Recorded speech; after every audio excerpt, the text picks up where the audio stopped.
UFC 330 is wrapped. It's in the books. And my man, Big Angelo, talking about the books. Man, you got crushed in the books last night. Crushed. Absolutely obliterated after. But wait. On my live show, I propped you up 13 straight weeks of crushing your safety parlay. I gave you some love.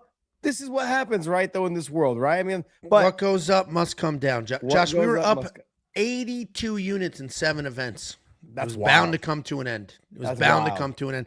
And I knew this card was going to be a catastrophe the very second that Jeremiah Wells absolutely put to sleep the biggest favorite on the card. Just put him to sleep. I was like, well, this card's going to be a disaster. Bro, you know what's funny is I had no money on that fight. It just set the tone for the rest of the card. I had $50. Look, anytime someone's that big of a dog, you just gotta, and you know Jeremiah Wells throws with a lot of power. I thought Orba was gonna smack him up too, but when it's what I think I bet at like 720 or 730. Like, just go ahead, throw $50 down, see what happens. So came out on top there. I think I won like 415 or 4 something. I just can never I can't bring myself. Like, I totally get the logic there. Yeah. I just can't bring myself to bet on a fighter I don't think wins. Like, my brain can't process that. It's like, I think he loses. I can't bring myself to bet on it. I thought Orba was gonna put more pressure. He was gonna like basically throw more shots. He only wrestle more as a reaction. Yeah, it was so weird. I was expecting him to like pressure him, throw big punches, clinch, grapple, take him down, and like dominate, which he did for the first 2 rounds. He dominated on the ground. Yeah, and the only reason he got choked stupid is because he got cracked, shot like kind of a naked takedown, and Jeremiah Wells just ninja choked instantly. Right away. Bink. Frustrating, but yeah, I did well on that one. I lost on the Barboza one because I put 50 on Barboza. I took just the biggest dogs, and I was like, let me just throw 50. If one of them hits, I'm good, right? Stoltzfus hit, Jesus. Jeremiah Wells hit. Like, it was funny because people were like, the dogs are barking tonight, and obviously some underdogs won, but 5 underdogs won on a 12-fight card, which is a lot, but there are cards where way more dogs than that one. The difference was it was 5 of the biggest underdogs, the biggest underdogs on the card won. Not this random, like, oh, Vicente pulled it off at plus 120. Like, the biggest dogs on the card won. And won by finish. So yesterday, on Friday, I did the show Crossing Lines with Jeff from the Nadu. And I was going to say Nadu. Nadu. It is Nadu. Is it Nadu or Nadu? It's not Nay, it's No. Okay. I did the show with him and Donnie Seymour, and we had Donnie right side Seymour. We had a great show. He was trying to convince me to throw money down on Stoltzfus, and I was like, nah, he doesn't have a chance, man. He's gonna get knocked out. I'm like, this guy at least got power. He's more athletic. And then as I'm sitting there and I get off, and I'm like, he seems so dedicated to this, and like this is what he like. Maybe he's just a racist. No, he's from that area where Stoltzfus is from. I guess it's a very like Amish name. Stoltzfus. I don't know. He could look Amish. He's a little chapped. He's got the Amish face and the Amish hair. Nadu is an Amish guy. Well, he has that ridiculous bowl cut. I know what is going on. It's like Patty with his haircut. Like, at a certain point, it's part of your identity, and you're like Paulie D. It's part of your identity. You can't cut it. It is what it is. I love it. Like Chuck Liddell, right? Tattoos on the head, the mohawk. He's fucked like it. You can't. You're stuck. Like, have you seen pictures of Wanderlei Silva with hair? Makes no fucking sense. Yeah, the guy looks absurd. I mean, you have a tattoo on your head. That means you're dedicated to a shaved head. Yeah, he looks absurd with hair. You know, Bam Bam Bigelow. Remember him with the fucking fire flames on his. Yeah, I mean, you're dedicated to a shaved head the rest of your life. People they would never recognize you any other way. So, you guys got you. So, what was going through your mind as you're just losing bet after bet? Well, first of all, we don't celebrate other people's losses, Josh. That's like small dick energy. So why don't you get that in check before you show the world what you're actually working with? Second of all, it was actually like, it wasn't a complete catastrophe. Like, it's a game of inches. For example, like, there was a lot of bets with Islam and Mackenzie Dern parlayed. Great. Those all won. Where it started to fall apart a little bit was people chasing props. Like, the prop bets are actually what killed people. That's me. Oh, this guy by finish, that person by finish, or this by finish in the second round. Because what happened with this card is the odds on the favorites were insane. Like, they weren't reasonable anymore. So people started chasing specific prop bets to try to make them more reasonable. When you do that, that's kind of where you lose the plot a little bit. But there was also a couple of just straight up morons on this card.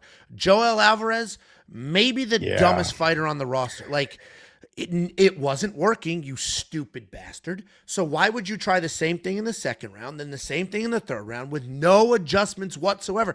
It's not working. Try something different. So, like, situations like that, it just ended up being a tough card. Yeah, it was rough. Joel Alvarez, I would never have taken that fight to put money down on, because he came in training for Islam, and I was like, okay, now he's going to come in confused. I just got dominated probably by Islam on the wrestling and on the stand-up a little bit. And I think he just probably came in going like, I didn't train with my real camp. I took the fight on short notice. He probably wasn't going to fight the same way. He just spent the last 3 weeks, working with Islam wrestling. He spent the last 3 weeks wrestling, so he did a kickboxing match against a guy 3 times his size and twice as long. But he did a kickboxing match very timidly, as if like he just got dominated for the last 3 weeks, getting taken down over and over again. It changes the way you fight. You have to. Well, he wasn't it should training go with the his opposite normal direction, guy. dude. You would think. It should be, I just trained with Islam. Like who the hell's going to take me down now? Like, that's what it should have been. Like, here's where I'm. No, he doesn't have any wrestling himself. No, he fucking sucks at wrestling. And so that was the problem. I saw your video, man. You just went off on a rant. Here's the thing. I will never be upset at a fighter who loses when they try to win. Because you're not going to be the best, right? No, there's only one best on the planet. Not everybody's undefeated. Everybody's going to lose eventually. There's always somebody better. And you learn that, right? I've wrestled my entire life. You competed your whole life. You learn there's always somebody, no matter how good you are, there's always somebody better, right? There's only one guy on the planet that's the best.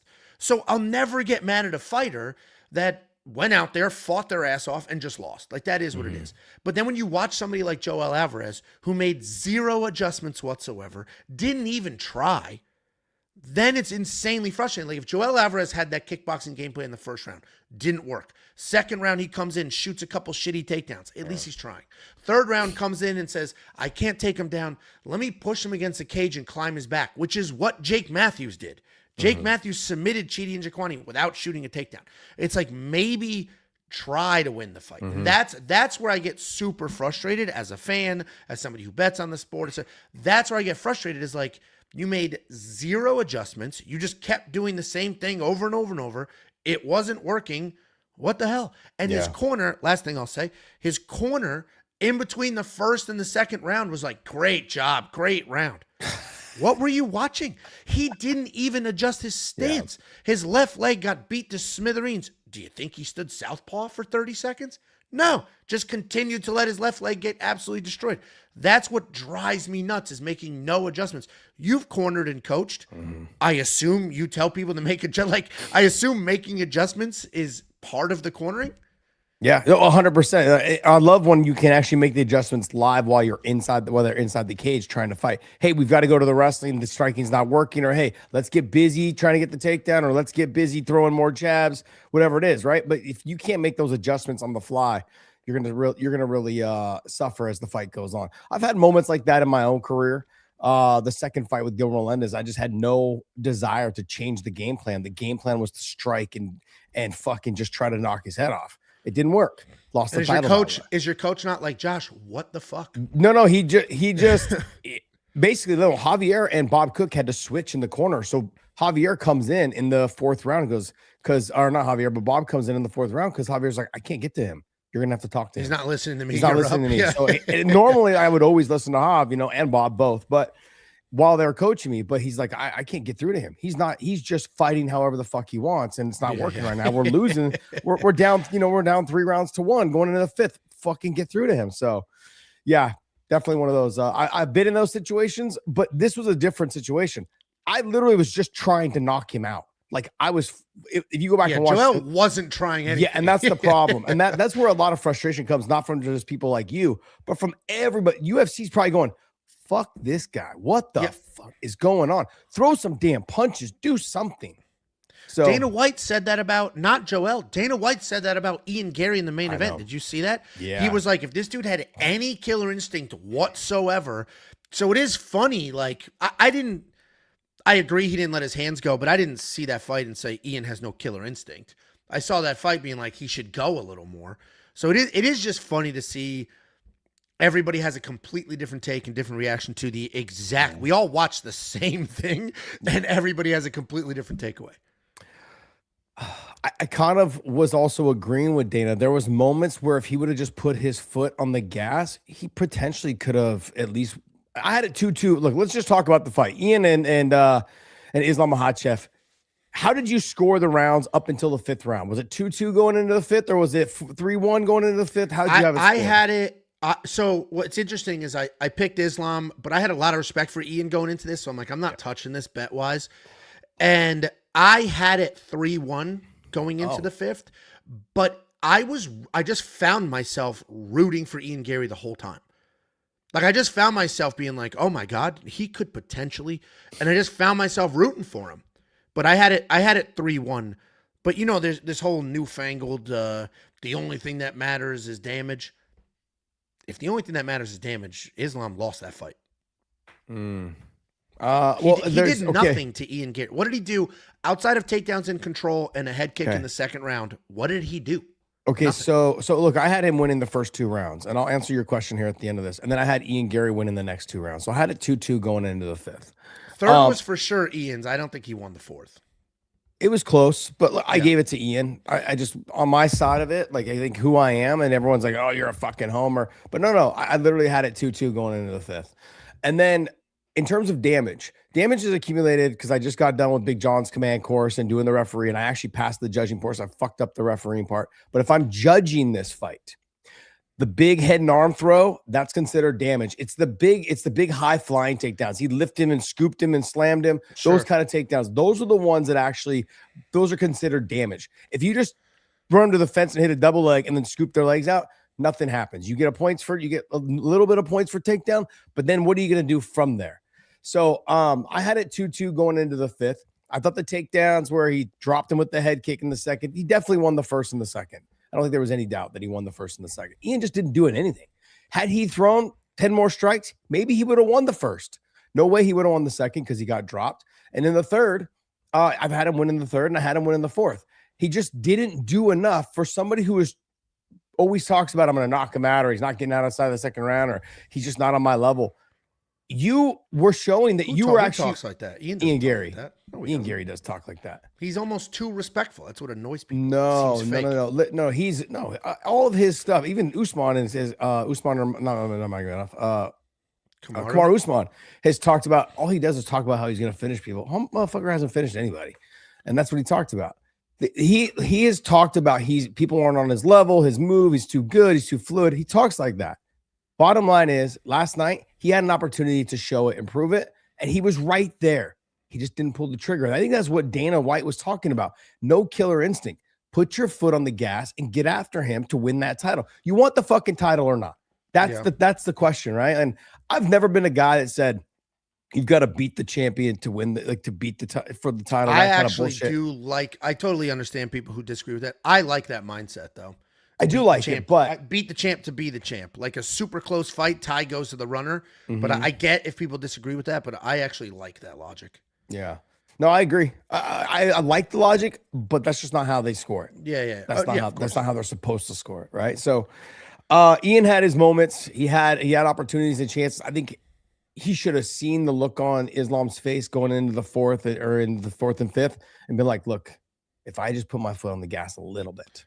It is funny. Islam does have this is going to sound offensive, like dumb face. Like he always is in the corner, like always, like wide-eyed, mouth open, he always looks like that, no matter how the fight's going. Because we actually talked about that while we were watching it. Because somebody said the same thing. I was like, dude, there's a gazillion pictures on the internet of Islam, like nothing's going on.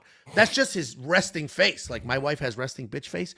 That's resting Islam face. It just looks like nothing's going on. Islam won the fight. To me, it was 4-1 in my opinion. If you are very much in the camp of like damage, then yeah, I mean, we could talk about Ian was the one who seemed to be landing more shots, more impactful shots. He was getting taken down, but who cares? To me, where the tide turned was when Ian Garry, like he very clearly trained like that whole reach over across the body, like that's how I'm going to defend the takedown. That very clearly is what he trained because he did that every time. Yeah. But he stayed on his hip too long. And that was the end of the fight is when he fell to his hip. He grabbed, like the third round, he falls to his hip. He grabs it. He scoots his ass out and he ends up behind Islam and he ended up in a great position. Then Islam shoots a horrendous takedown. Ian stuffs it and the tides had turned at that point. Like it felt like Ian was about to take over the fight. And then more of the same defense, except he sat on his hip too long. And he sat on his hip too long. Islam was able to climb the body. And once Ian Garry was down, like legs trapped on his butt fully, then it's like, well, this round's over. He's not going anywhere.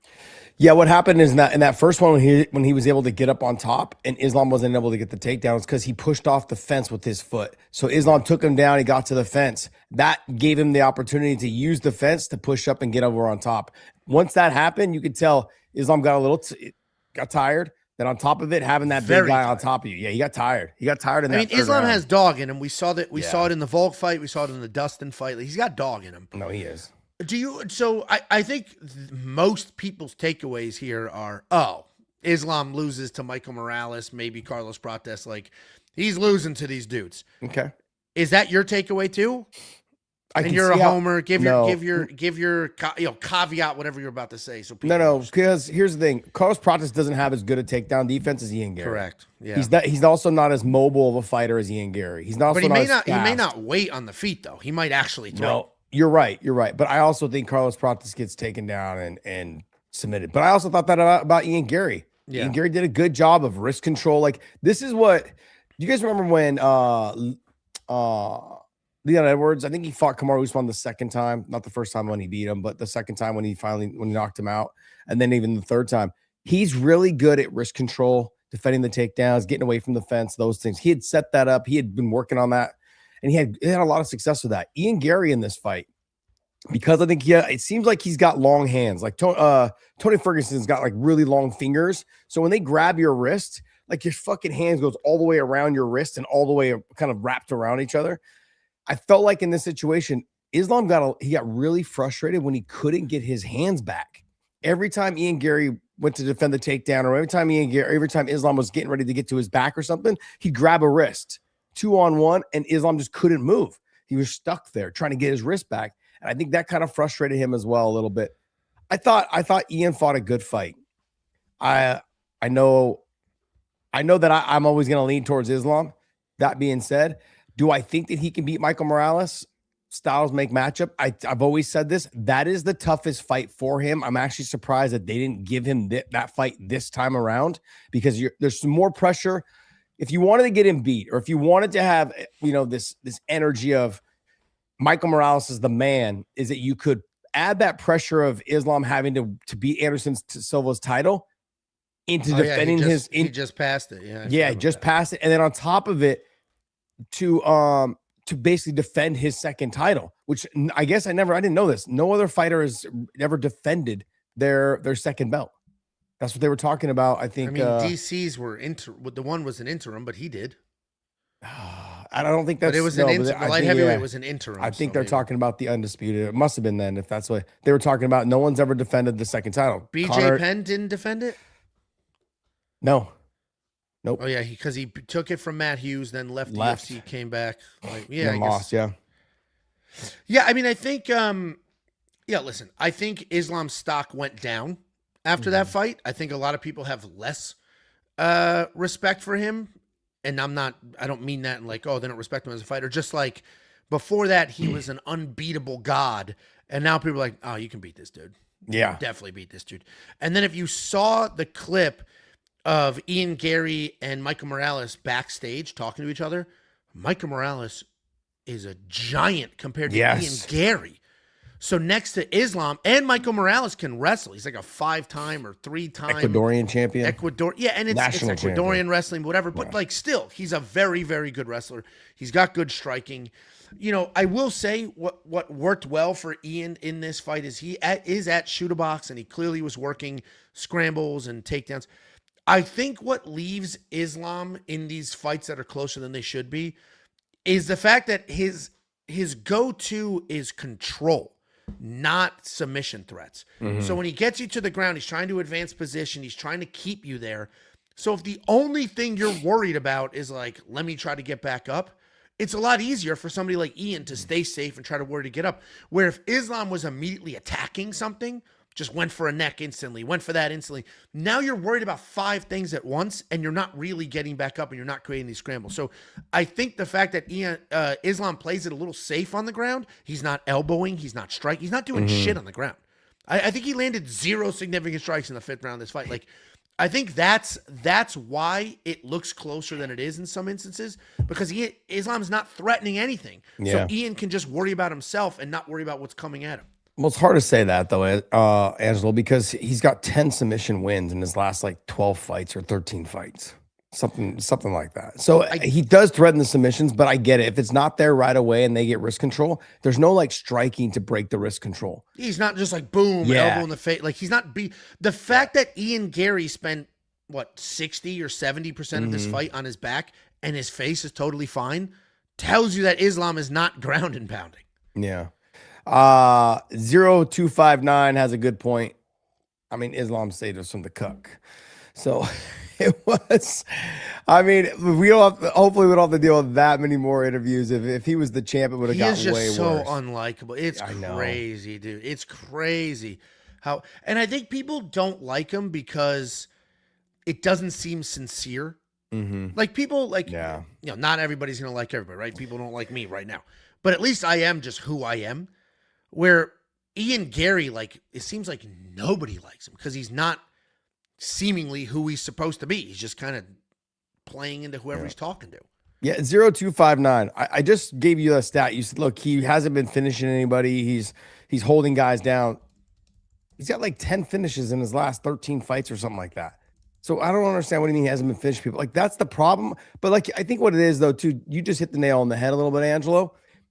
They're not doing any damage to get to the submissions. It's like, okay, look, I take you down, I dominate, I just get the submission and move on, right? I mean, the Dustin Poirier one, I mean, he's still chasing the submission in the 5th round. Same thing in this fight with Ian Garry. Gets the back, gets the figure 4. He's chasing the rear naked, but when somebody is just holding your wrist and just once every while just hitting the pot shot, there's not really anything you can do. And the fact that Ian had no, like, I agree with Dana on this, where he had no killer instinct of like, I need to get out of this and have an opportunity to win the fight. If I lose this round, I'm done. You should have known. Ian Garry should have known that he lost the first 2 rounds. He got fucking dropped in the second with a head kick. I mean, you should have known. First round, I think, you know, I think everyone kind of figured that Islam won the first round. So that being said, you can't give up one more round. And in the 5th round, you were losing the round, got your back taken, and you were just holding the wrist. That's not going to win you a fight. Yeah, I think I don't disagree with any of that. I just think I can give Ian some credit for not just completely letting his hands go because there is a threat on the feet of a shot coming in. Yeah. So he is like, if I overcommit to this, he's going to shoot. Do I kick? Do I not kick? Because he's going to shoot. So I can understand that hesitancy. Where I think he failed himself is he would end up in this over-under position on ground, and he didn't immediately scoot his ass out. Like, you ended up there. Get your ass the fuck out of there and stand up now. Like, that's where I think he let himself down a little bit. I can understand being kind of gun shy in the feet. You're worried about a shot coming in. But when a shot does come in, stuff it, scramble, go. Because Islam gets tired. He got tired at 55. He's getting more tired at 170 because people are just bigger. So it's just like, that's where I think he let himself down because he was never going to close the wrestling gap. But what he could do is outwork him. Just out-cardio him, outwork him as Islam slow down, then start to take over. You think the 9-month, 10-month layoff was a factor? Because Islam was like, hey, I was supposed to fight in the White House card. Like, Ilya it didn't work out. Ilya basically asked for too much money, and I got fucked. He's like, so I was all ready for that fight against Ilya.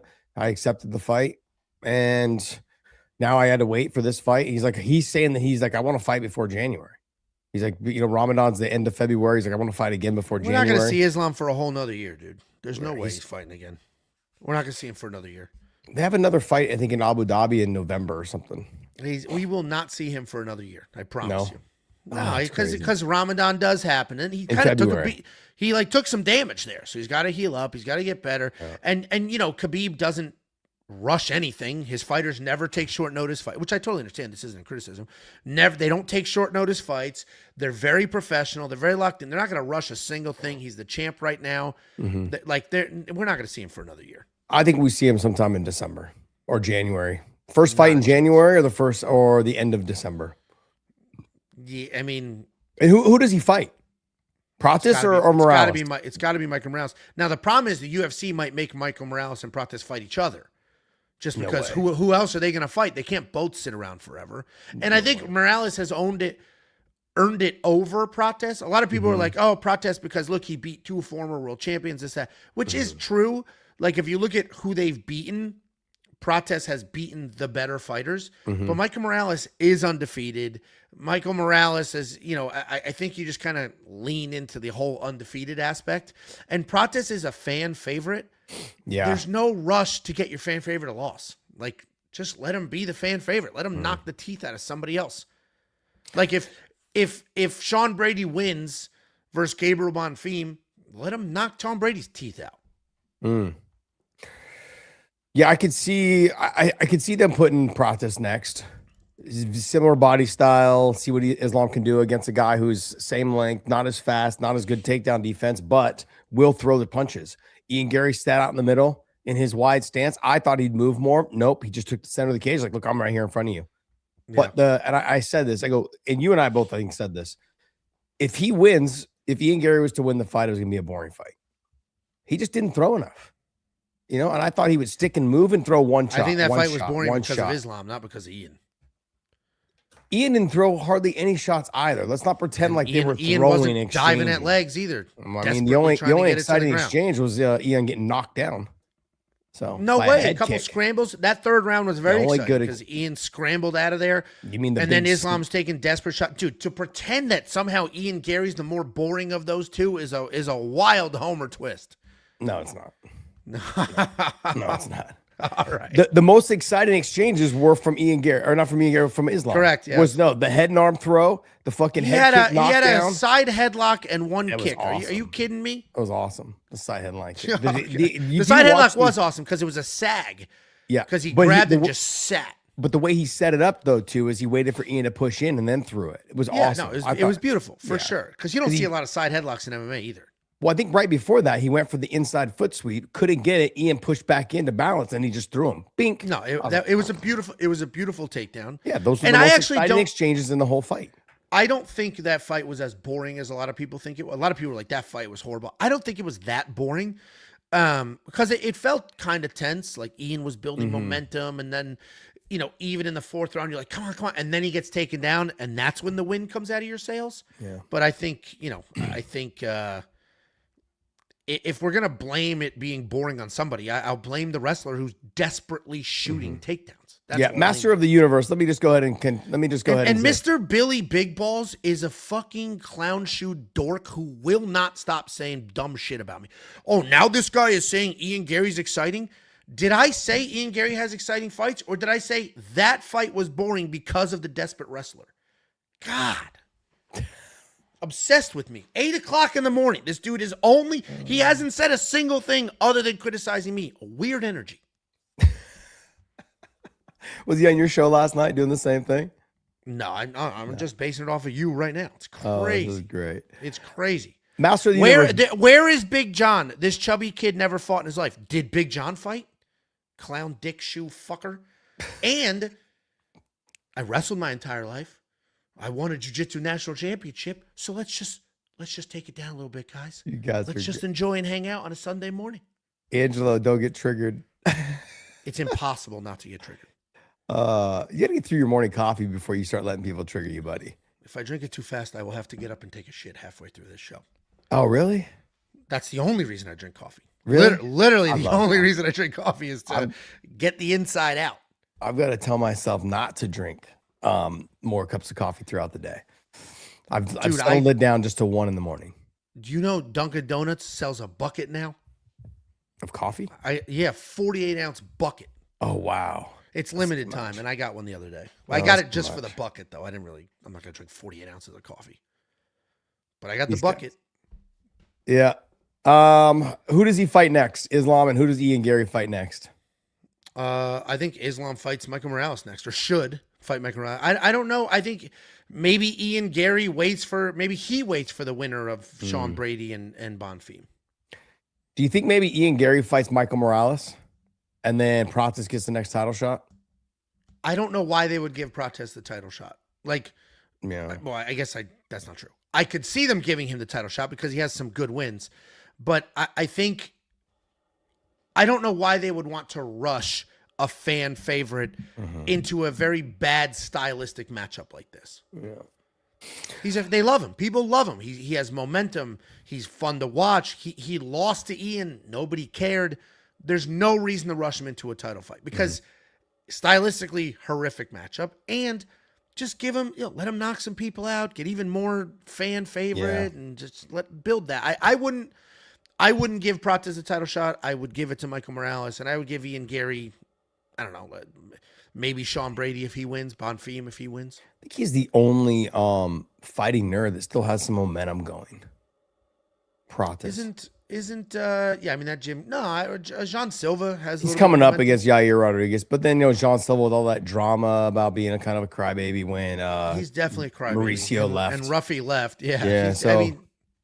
And he's not a crybaby in the traditional sense. He's an emotional mess. Yeah, the whole title fight there, title belt when he was looking at it and getting all weirded out. Crazy. Ian Gary, what does he do next? Yeah, I answered that. I think either the winner of Bonfim. Oh, did you? I thought you were talking about. Okay. Yeah, I can see that. Sean Brady and Bonfim, the winner of that, fights Ian Gary, and then you got Pratis and Michael Morales just sitting at the top, going, "Okay, who do we fight next?" Yeah, I can see them giving him Pratis, like you said. Like I said, Pratis is the fan favorite. Let's keep the energy going. If you want a quick turnaround, I think Michael Morales needs time to get his weight down. And I think that Pratis, he is huge. Yeah, Pratis is tall, but he's really skinny. I think he could potentially get that fight as well. So yeah, but Ian Gary beat Pratis, like he outstruck him and he out wrestled him.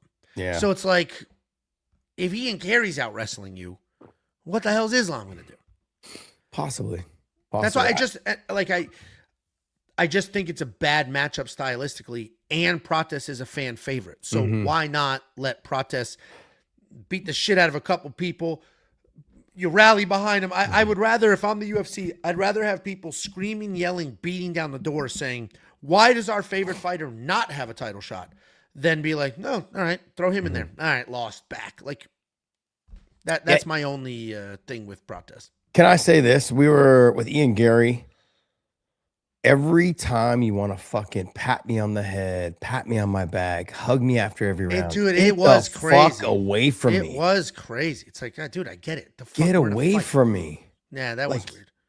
It's every single fucking time. And they didn't show it. I don't know if they ended up doing it, but I don't think Islam would have.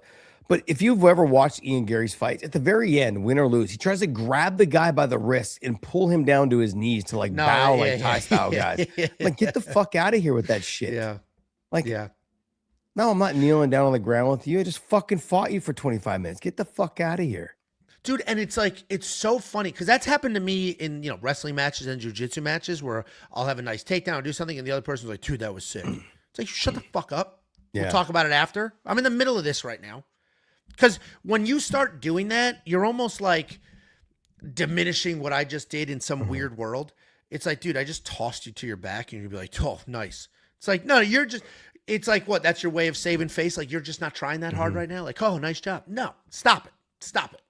We're fighting. Afterwards, we can stop it. I don't mind if you fist bump when you come out for the first round. I don't mind if you fist bump when you're going into the fifth round, if you're fighting for a tie.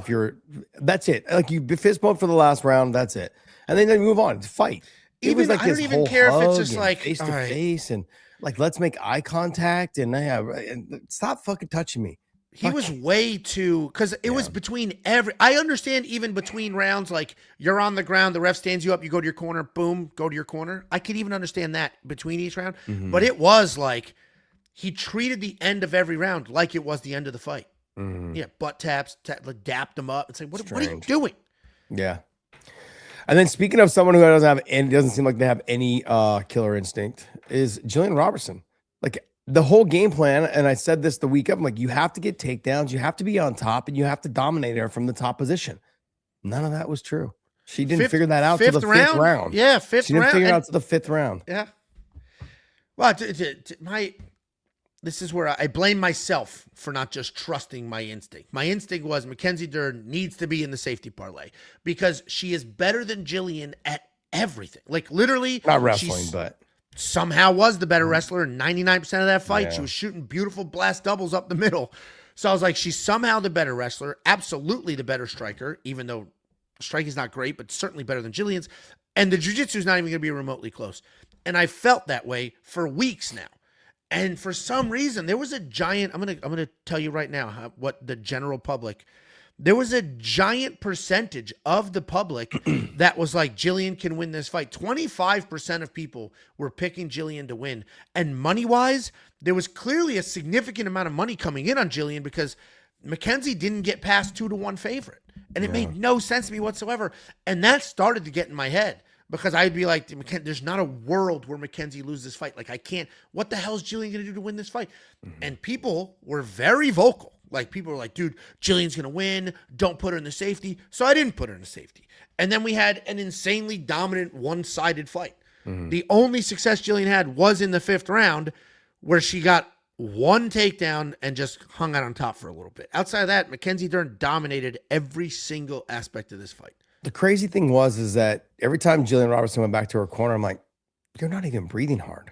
Like the punches that they were both trying. By the way, the punches that both of them were throwing, there was like no heat on them. They were like just trying to touch each other's gloves. I'm like, what the hell are you guys doing? Try to knock them out. Let me see some. I couldn't wrap my head around the Mackenzie Dern. Like you have the reach. You look physically way bigger. Like you filled out so much more than Gillian Robertson did. But she just decided like, oh no, like there was this touch. It was like touch butt in the park kind of situation. Like, let me just barely touch you and defend the takedown. I don't know what it was, but something going on last night. Gillian Robertson she had great cardio. She looked great. She won the fifth round. As a champion, that's a bad look. But I don't know. Yeah, but she didn't win the fifth round because Mackenzie slowed down, whatever. She just got taken down. And once she was taken down, she was kind of stuck there. That's why it's like, how the hell did Mackenzie... Yeah, but it wasn't like Mackenzie was death gas, so that's how Gillian was able to steal the third round or the fifth round. Because Mackenzie Dern beat Verna Jandiroba, who's 10 times the wrestler that Gillian. But Gillian did so poorly that Dean Thomas quit. He quit. You see all that? He literally quit. Dean Thomas was like, yeah, I'm done cornering and coaching. Because Gillian did so bad. Oh, I didn't hear that. I mean, it wasn't, I'm being a little dramatic, but he did. He was like, that's as far, dude, he said that's as far as she can go. Basically shit on her on the way out. That's as far as he's announcing this on the broadcast. That's as far as she can go. I'm done. I can't corner anymore. That's it. Dude, it was actually like kind of an outrageous thing to say about your fighter. Well, I mean, when your fighter doesn't listen, he probably wanted a lot more out of her. He probably wanted her to push the pace, probably wanted her to wrestle more, probably wanted her to throw more harder strikes. I can get it. The frustration level is there. You got all the way to this title shot and you fucking came out and didn't do anything. That's if I'm Ian Gary's corner, I'm thinking the same fucking thing. Ian had moments in the fight though, but the same thing. Like you got to throw punches. You cannot win a fight unless you throw punches. You cannot win it. By the way, Angelo, you said I should have trusted myself. You mean you should have trusted your gut? That big thing there in front of you? Should have trusted that. I've earned this thing. On that Gillian Robertson. I've earned this over many, many years.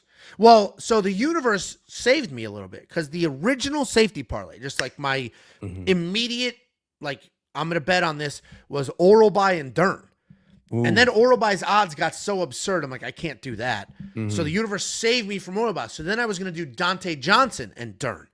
But everybody just like, Dern.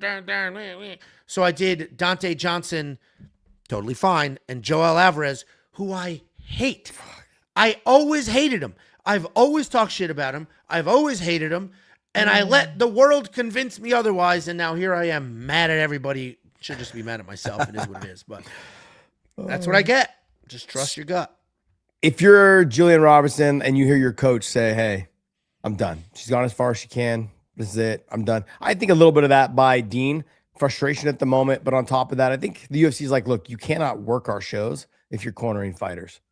And I because they can't cut to him halfway through and shit like that. Yeah. Yeah. And No, I would rather be in that position than having to well, one's a coach job the corner. forever, and the other one's just as long as you have a decent fighter in your roster. So, Exactly. Yeah, two very different jobs. And Dean does a great job in those when they bring him in on the rounds. He does a great job. He would have been great to listen to last night when talking about the Ian Gary Machado and Islam fight. Dude, I think Dean Thomas is better at that than he was at cornering.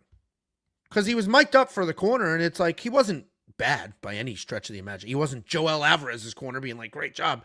But when they cut to him during regular shows, his insight is incredible. Like, it's incredible. Like, he's like saying exactly what should happen, and he can look at it objectively. I think it's just a little different when it's your own fighter. Obviously, you're not thinking as objectively. You know their limitations, so it's harder for you to be like, oh, all she has to do is this. It's like, well, you know for a fact she's not capable of doing that. Yeah, that's true. Moving on, you got Jalen Turner, looked absolutely fantastic in 39 seconds. Yeah, that sucked. What do you expect? Yeah. What do you expect? I did not expect that. I fully understood that Jalen Turner could knock out Cowie Fernandez, or at least could win that fight. Jalen's tremendous. He's good. He uses his reach really well. But Cowie is like proven to be tough. I saw many worlds where Jalen won this fight. I didn't see a world where he won it in 30 seconds.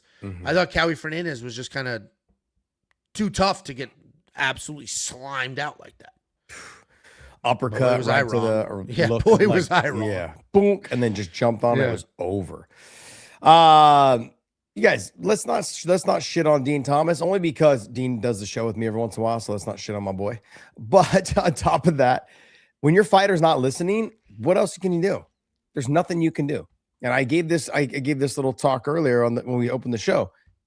I had a situation where Javier had to switch positions with Bob Cook in my corner for the second Gil Melendez fight because Javier's like, I can't get through to him. So they switched positions in round 4, and I got Bob in round 4 and 5. It wasn't enough, but Bob was able to get through me a little bit more, but not much. You know what I mean? Like, throw more punch. You got to get him out of there. You got to finish him. Like, that's it. In that situation, Dean's probably going, we worked this hard for 10 weeks. Your title fight, all of this stuff going into it.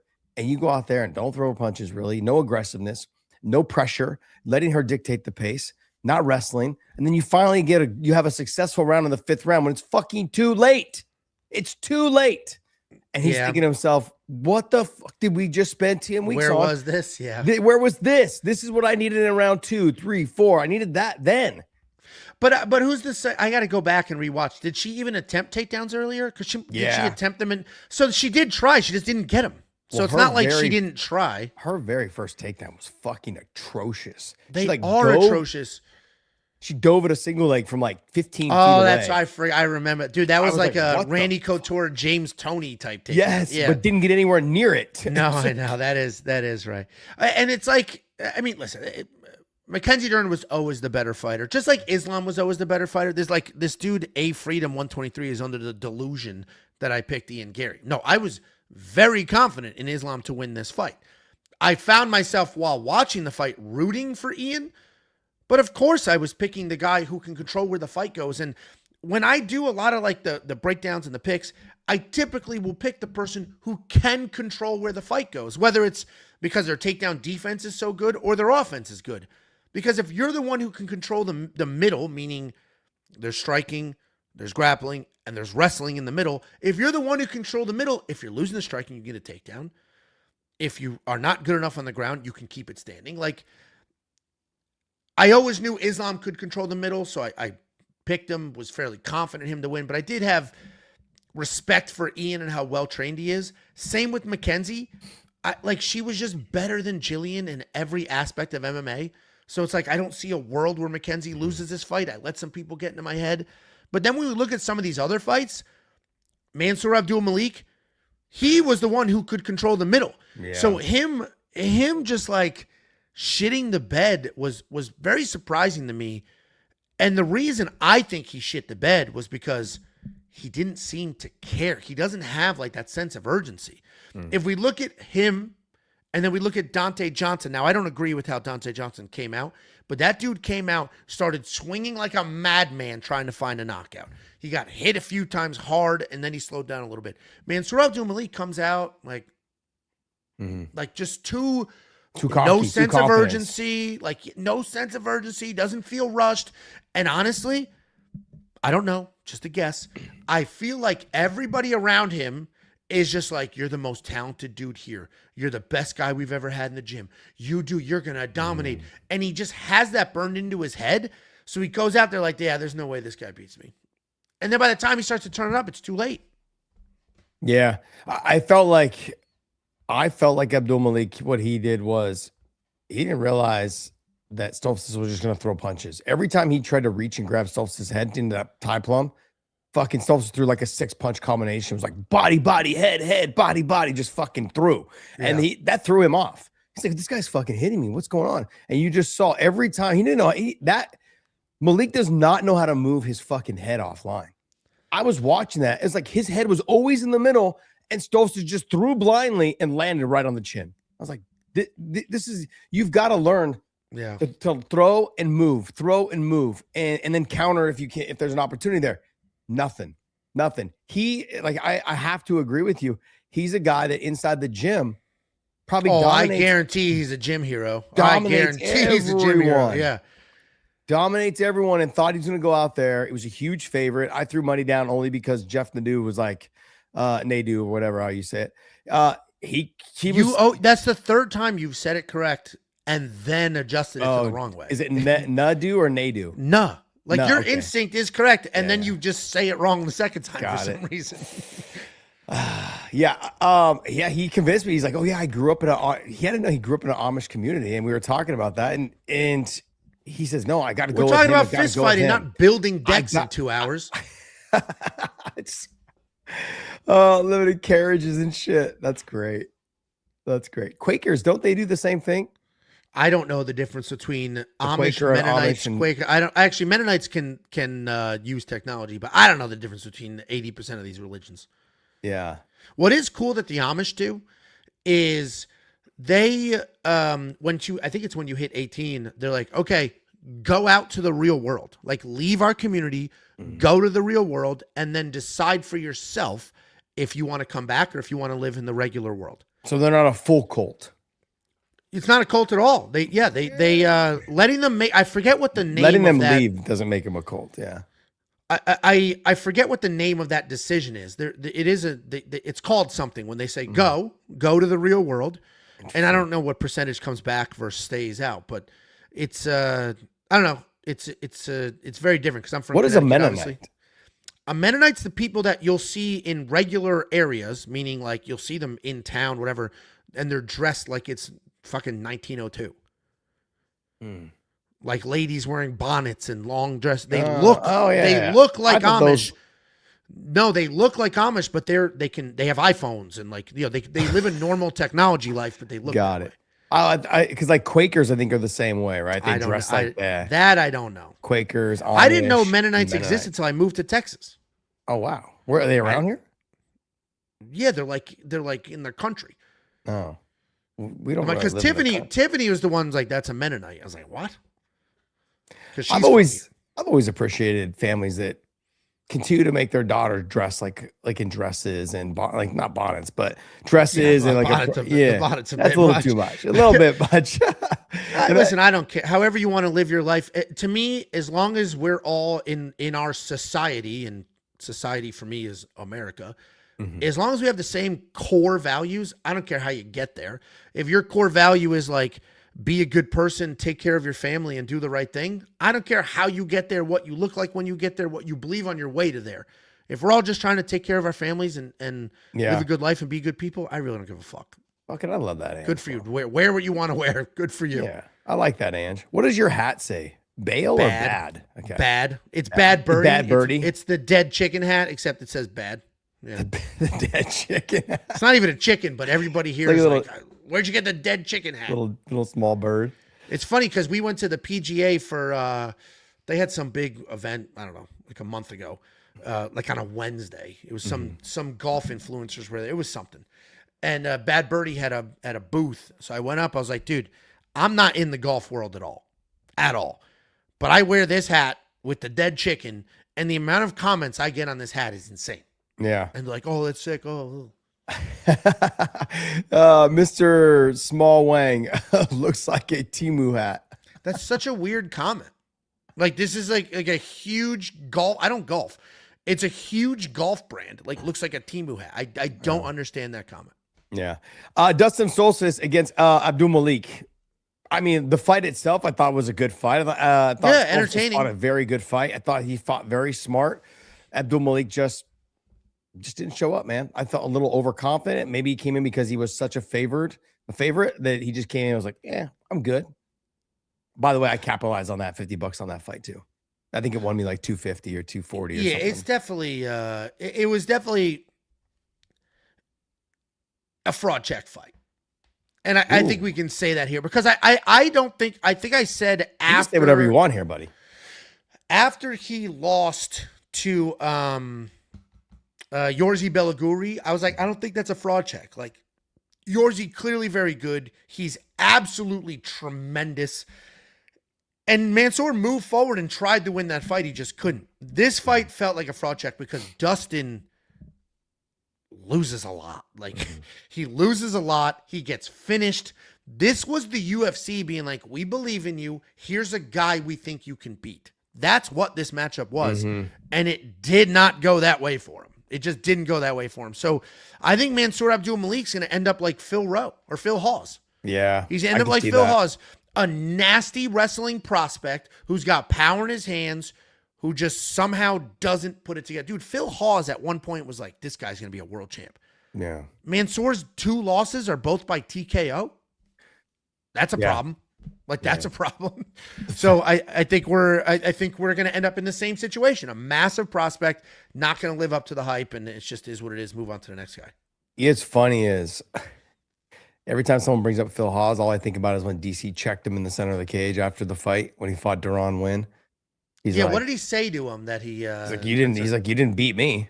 So I don't know what the fuck you're coming to me for. Oh, because he was like he coached him or he was his buddy. Yeah, because that's his boy. Like Duran trained with us at AKA, and yeah. And he was like, and he's just like, I was telling everyone like your boy can't do. He's like, bro, calm down. Yeah. He's like, you didn't beat me.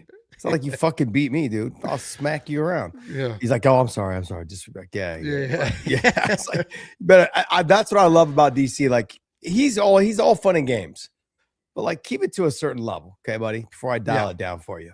And I love that.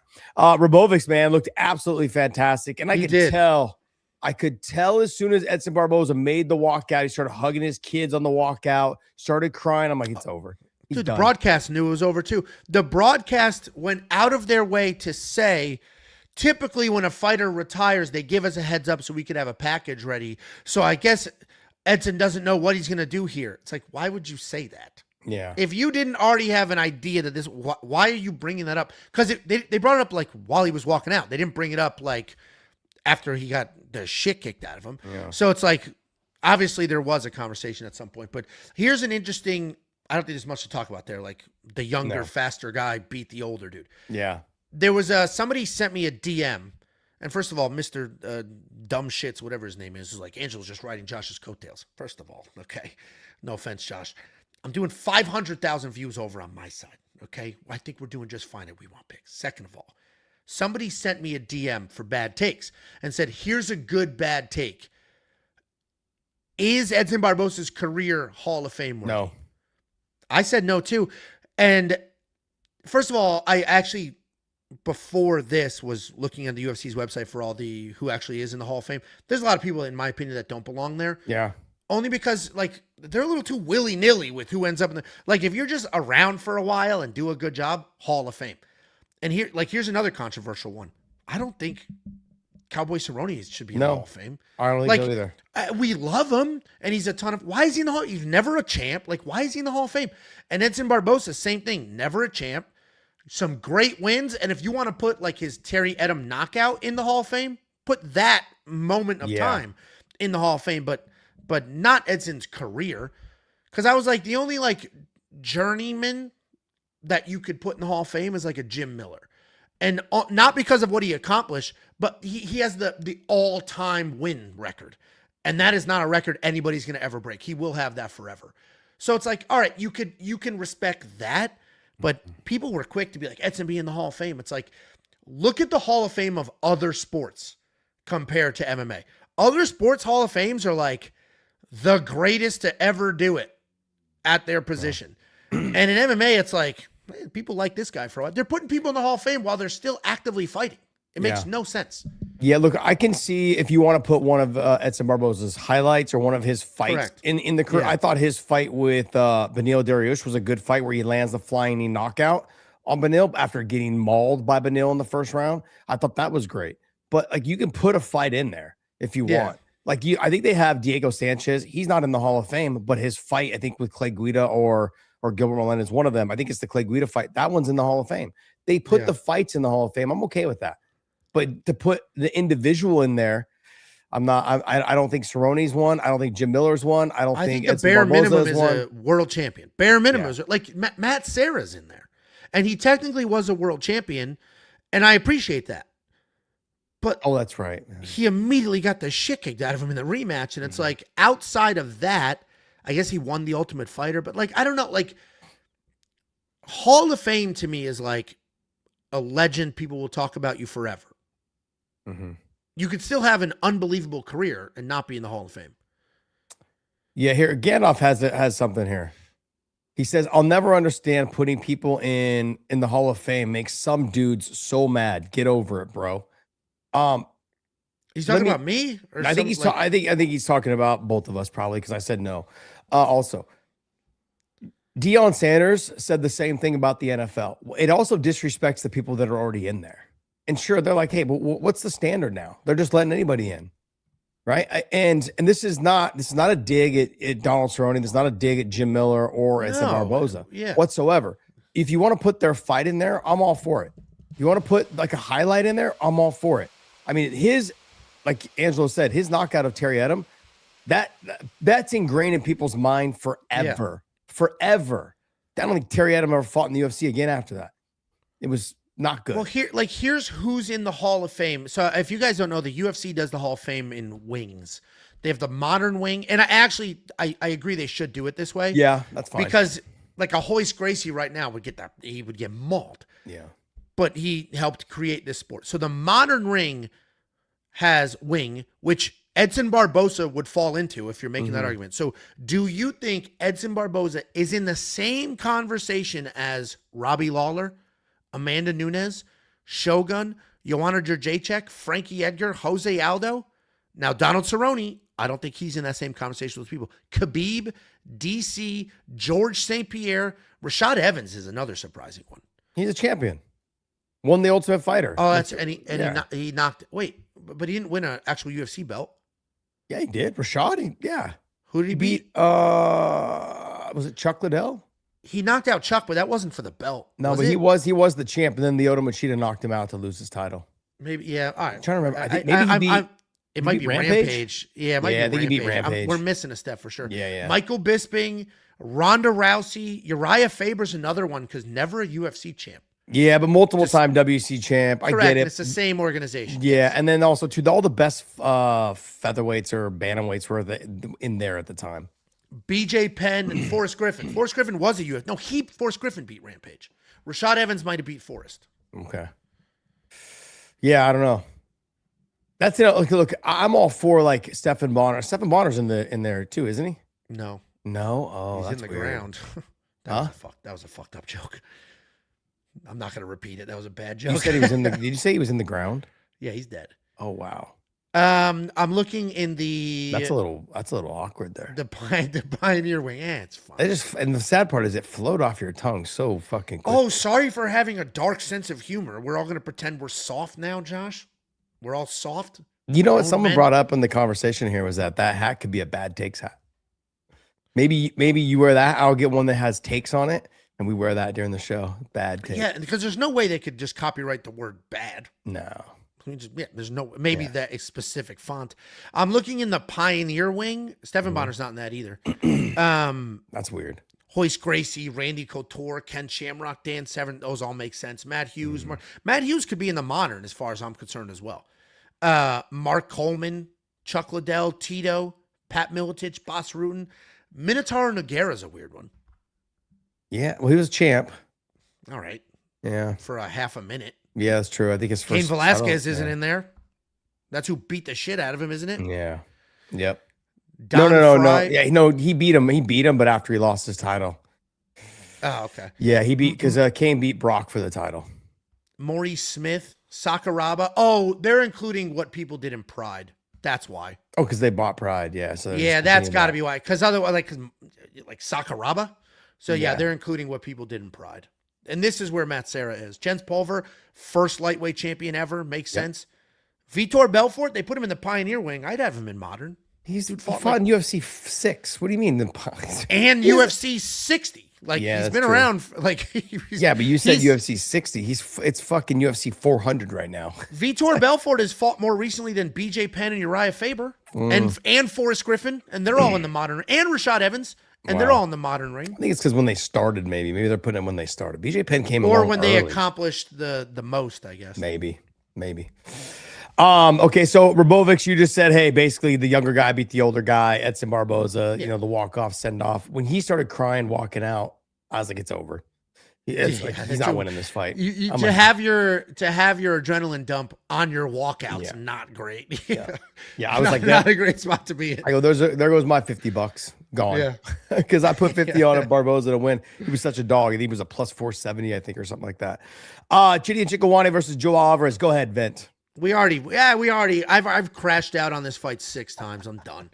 Like, to go out there, I guess I'm not done. To go out there, fine. You want to kickbox with a guy twice your size, twice your length, and twice as fast as you? Fine. Try it for a few minutes. When it didn't work and your leg was chewed to shit, maybe switch your stance. Maybe try to push him against the cage. Maybe try anything else than what you were doing, and he refused. Clean win for Chidi. Good win for him. Clean win. Joel Alvarez, bum, clown shoe, worst corner in the game.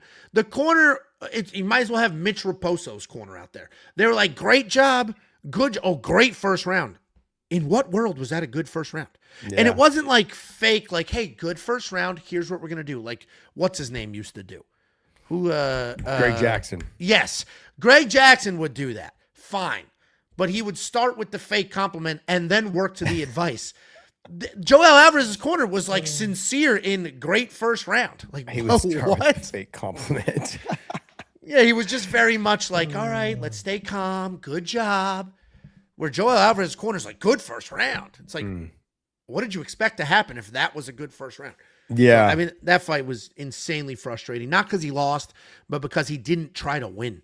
No adjustments, no aggression.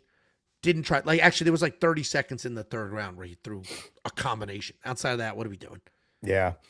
Charles Johnson, I thought looked absolutely great, man. He got dropped, you know, had to fight his way back. And I thought, put the foot on the gas and really just went after it in that third round. I thought it was a fantastic fight. Great fight. Chapolin took that fight on 3 days' notice. If that was full camp versus full camp, Charles Johnson doesn't win that fight. Doesn't win that fight. Definitely. But that was the hand he was dealt, and good for him. Because he showed us how tough. First of all, he earned $100,000. So congratulations to him. Yeah. He's been in the UFC for a while now. He stepped up on short notice multiple occasions. This was a very fast turnaround. No, Charles Johnson. This was a quick turnaround for him, too. The guy just got freaking banana split on live TV and was like a meme for 2 weeks. Turns around, comes out here, fights his ass off, comes back from adversity just to get his own sort of meme submission. Good for him. Good for I like Charles Johnson. He's a friend of Jacob's. He's been on our show before. When I was at UFC 303, he saw me, went out of his way to come over, say hi, ask about the kids, ask about the wife. He's a good dude, and I'm happy for him. That was a great win. Good for him. Guys, Johnny Eagle Feather. Charles Johnson is a clown, Angelo. Oh, guys, come on, man. Well, then he said is no clown. Oh, okay. Got it. Yeah, I don't think Charles Johnson's a clown. That was a great, because even in his losses, he fights his ass off. The only knock on Charles Johnson is he's a little slow to start. Like, he'll give up the first round. Outside of giving up the first round, he starts moving. And in this one, it didn't matter, but he got that point in the first round anyway to tie it up. Yeah. Was that an eye poke? Even with the replays, I couldn't tell if that was an eye poke. It didn't. No, it looked like when he threw the left hook, the thumb hit him in the eye, and like so it feels like you got poked. Yeah, it feels like you got poked. Yeah. No, not this part. Like more of the knuckle here. Yeah. That knuckle part right there hit him in the eye. And it feels like an eye poke when you get hit with that. It was, I mean, then the knee to the head. And it's funny because in my recap, I was like, the only reason they took that point is because he felt bad for not doing anything about the eye poke. So he was like, all right, here's your point. Eric Machado versus Dante Johnson. I mean, not much to say, really. Well, honestly, so Dante Johnson was in the safety parlay. We had a bunch of bets for him to win by finish. And what's funny is the community was like, Dante Johnson's going to blow this. Don't put Dante Johnson. He's going to blow it. And that's because they watched him. A lot of people think he lost to Cody Brundage. Before that, he was stuck in a cradle against SD Dumas, who not only a horrible human being, just a terrible fighter too. And he was stuck in a cradle for the entire first round. Like, what the hell was that? So in this fight, he changed camps. He came out guns blazing. Did you watch this fight or no? Yeah, I did. He came out. He was just throwing wild, guns blazing, and he got cracked a couple times. And then he was like, all right, let me back up a little bit. So we know he can take a shot because he got cracked hard in some of those exchanges. But he kept the energy. He moved forward, ultimately found the knockout. So, I mean, great win for him. Yeah. I don't know if I love the just guns blazing firefight for no reason, but he ate a couple big ones and was still fine. So good for him. Sometimes it's good just to get that adrenaline dump out of the way right off the bat. I mean, he was swinging. Yeah, I like that. That's what you want to see. That's what we want to see. Yeah, it's entertainment. So and we can't complain about guys coming out there and really just fucking winging it. Yeah. I mean, we complain enough about fucking fight cards are shitty before the fights even happen. We complain about guys being wrestled fucked to death and this and that. We complain about all this other shit. But let's not complain about the guys that actually come out and fucking make shit happen. Put it on the line. Yeah. That's what Joel Alvarez needed to do the second and the third round. Never made any changes. Tresean Gore versus Vicente Luque. Well, two things. First of all, I kind of egg on my face. I picked Vicente Luque and was like, dude, he's the better fighter, which I still believe he's the better fighter. Yeah. But can we talk about the disgusting, clearly staph infection boil on his stomach? Did you see that? No, I didn't see it. Dude, he takes his shirt off on the walkout and he has it's this big, a huge boil on his stomach. I have a picture. A huge boil on his stomach. Can you post it? I'll show it to the camera. Let me find it first. A huge boil, clearly a staph infection. And when the camera was cutting to something else, they squeezed it and they broke it open. Oh, yes. And so then he goes in the cage. It's not as huge and coming to a head. And then by the end of the third round, it's there again. So clearly he fought with a staph infection. I'll find it. Hold on. Here it is. And you can see it's a giant hole. Oh. You see it's a hole? Oh. Dude, that was white because it came to a head after the walkout. He takes his shirt off. They broke it. First of all, how that got past the commission is crazy. How did that get past the commission? Like they inspect your body to make sure you don't have staph. Not more so your Dude, that was huge. It's right there in his stomach. It wasn't hidden under his shorts. Well, he was probably wearing a sweater or something to warm up. Probably didn't see it. You don't really. Weighed in. Yeah, you should have seen it at the weigh-ins. And they honestly might have put makeup on it. I'm going to go back and check the weigh-in because they might have put makeup on it. So huge boil, clearly staph because you can tell it's a giant hole. And frankly, if I'm Tresean Gore, I'm furious about that because it's like, dude, if I have a cut because we are in a fight and your staph infection goes into my cut, now I have to worry about that and I'm going to end up in a Kevin Randleman situation because you're a disgusting asshole. I'd be furious if I was Tresean Gore. But he did knock Tresean's teeth clean out of his mouth. That's fucking wild. They show that tooth right there. That's fucking wild. And he's like, oh, I don't even give a fuck. I'm like, I would fucking 100% care. Dude, the dude's still on like a 12-12 contract, dude. It's like, I don't know if losing my bottom teeth is worth $12,000. But yeah, he got his teeth knocked clean out. But the reason I was frustrated with the staph thing is A, it's disgusting. B, he could literally kill Tresean Gore. I know that's a wild exaggeration, but staph infections kill people.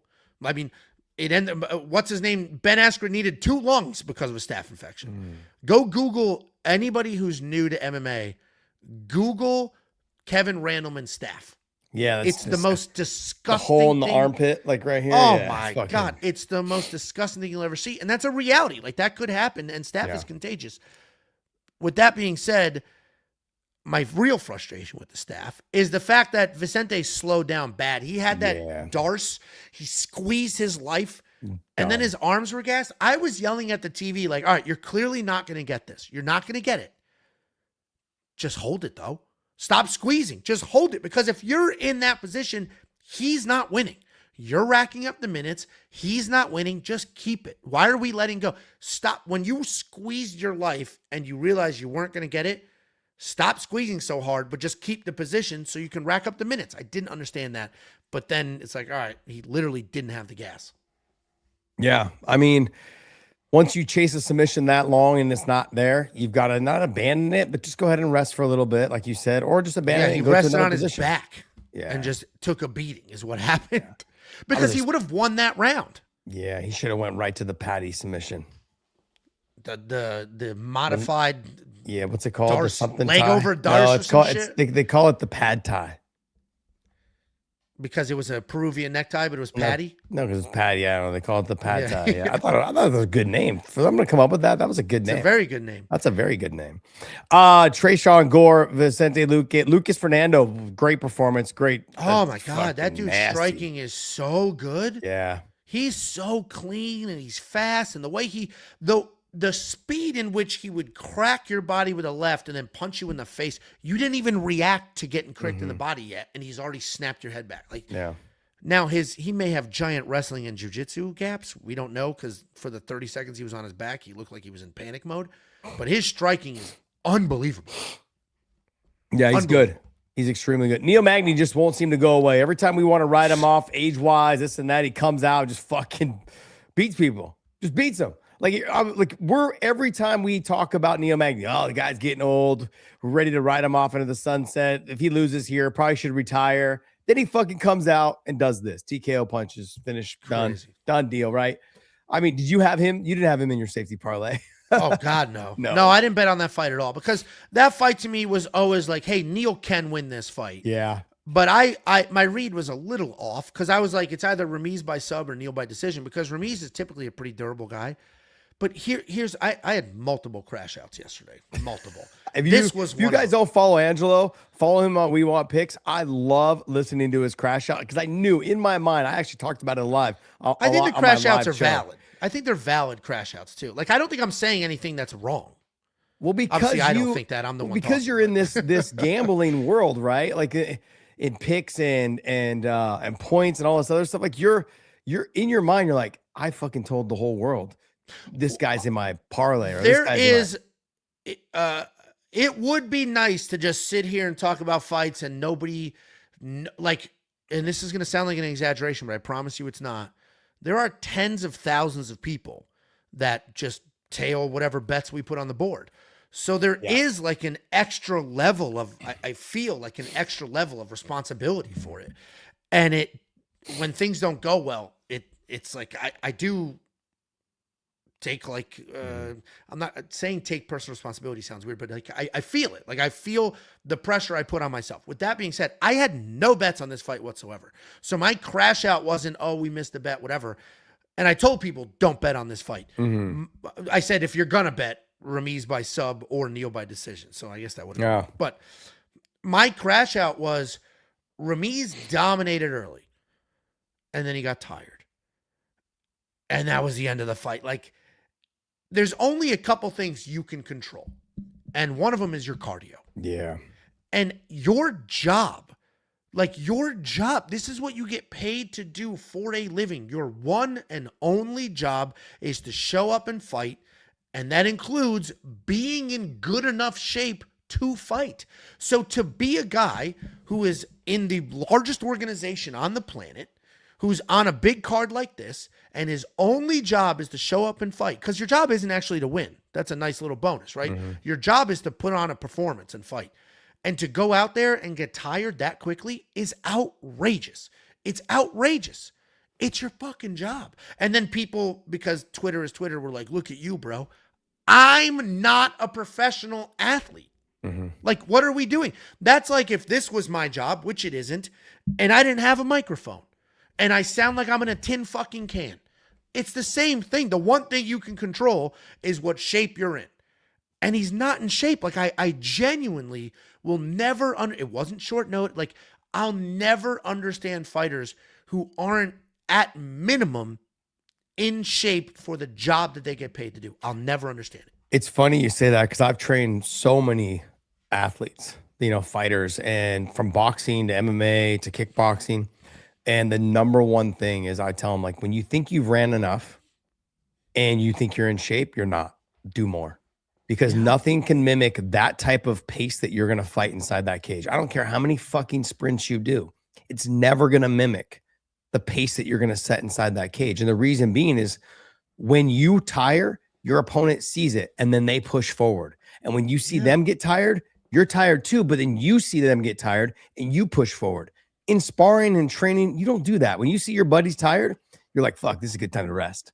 Yeah. You know what I mean? But when you're in a fight, you're like, I've got to go. He's tired now. I made him tired. Now I got to go. You push yourself beyond that. And then if you don't get the submission or you don't land anything clean, he's like, oh, he blew his wad. Now it's my turn. He pushes back. Nothing can mimic that. Not inside the gym, not on the track, nothing. So you need to when you think you're in shape, do more. And you are in complete control. That's what there are God-given abilities, right? Some people are just fast as shit. Some people have incredible chins. Some people hit insanely hard and you don't know why. Mm-hmm. Like, there are God-given abilities. Like Alex Bejeda, he just hits fucking hard because God decided this is the gentleman who's going to hit hard. Yeah. But you can control. You could be an uncoordinated weirdo that can't hit hard but you could be in unbelievable shape because you control that. So that's why I will genuinely never understand when a fighter just isn't in shape. And Ramiz Brahim is not new to this. Mm-hmm. He's been in the UFC for a while and he's gassed out before. You know who I like to use as a positive example? Walter Walker. Walter Walker's UFC debut, the guy looked like a bag of mashed potatoes. And he came out there, he gassed, he looked like shit. It was one of the worst UFC debuts of a hype prospect we've ever seen. And then his next fight in the UFC, he lost like 35 pounds. He was a completely different person because he realized how embarrassing that was. He went back, worked, controlled the things he could control, and he came back after that looking phenomenal. And somebody like a Ramiz Brahimaj who has had losses like this, where he couldn't get a finish and then he completely death gassed, to still do that it's crazy. It is your only job. It's crazy. Yeah, Big John always used to say, like, you're in control of three things. Is your weight cut. You should always be able to make weight. The energy you bring inside that cage. And there's another one. I don't remember what it was. Cardio. Let's just say cardio. I'll add it. Yeah. Cardio. Yeah, cardio. Yeah, you've got to fight hard. If you don't go out there and fight hard, those are the three things that you're in charge of, right? You can make some changes and make sure that those things work out. It's your job to be in shape as a fighter. It's your job to make weight, and it's your job to fight hard. That's your fucking responsibility. If you were fighting in the biggest organization in the world, that's your responsibility. They're paying you to go out there and perform. So yeah, I understand the frustration, definitely. Well, because I could understand, so people were criticizing Ian for not letting his hands go in the main event. I can understand that more than showing up not in shape, because that's a tiny, in Ian's case, 25-minute window of time. And in that tiny 25-minute window of time, maybe you are paralyzed by fear, or you're worried about a takedown coming your way, or in your own head. I could see that happening. I can see freezing in the moment. But your cardio is years of work, 6 months of work, 6 weeks of work, 8 weeks of work. So for you to not look great for a small 15 minutes, I can understand. For you to not look great in your fight because you didn't do anything you were supposed to do over 8 weeks, over 3 months, over 4, that's when it's unforgivable. And that's a Ramiz Brahimaj situation. It's like, dude, this is not forgivable. Like, be in shape. Be in shape. To get TKO'd by Neil freaking Magny at 40 years old when you dominated the first round the way you dominated the first round because you're not in shape, crazy. Yeah, and the other thing is that Neil is one of those guys that everyone just kind of looks like, oh, he's tall, skinny, like he's not physically strong, doesn't have great grappling, he's okay, but he's an awkward fight because he is so tall, because he is so long. The push kick, the long jab, he's good at everything. That you should have expected to know that he's probably going to still be there in the third round. When somebody is 40 years old, still getting some wins, in a young man's sport, you've got to know those are the Yeah. guys you got to be concerned about. He's winning for a reason because he is difficult to deal with inside the cage. Shocks me that people don't come in prepared for that. Yeah, I mean, yeah, that was my crash out. I had that crash out yesterday. Again, I didn't bet on it, but I'm watching it. And I've been around the sport a very long time. Actually, there's a comment here from Wary Carpenter 6960 that says, Big Ange, complete side note, but I heard you used to manage Nick Newell. Do you know FFA or Jeremy? I do. So Jeremy was Nick Newell's coach, and FFA is the gym. And it's actually FAA, Fighting Arts Academy. So I know them very well. So I've been around the sport forever, and there was nothing worse as being a manager knowing for a fact your fighter wasn't in shape. It's like, dude, that's the one freaking thing you can control. Be in shape. And this doesn't apply to Nick. Nick was always in shape. But it's like, just do the one thing, which is the work leading up to this. Everybody's dream. Like, there was a point in time. I bet if you ask a younger version of Ramiz before he was in the UFC, do you want to be in the UFC? Oh, it's my dream. It's my dream to be in the UFC. Everything I've done, everything I work for is to be in the UFC. Now he's here not doing the bare minimum. Yeah. Which is outrageous. So then what? You're going to end up on the regional scene because you didn't want to run? It's crazy.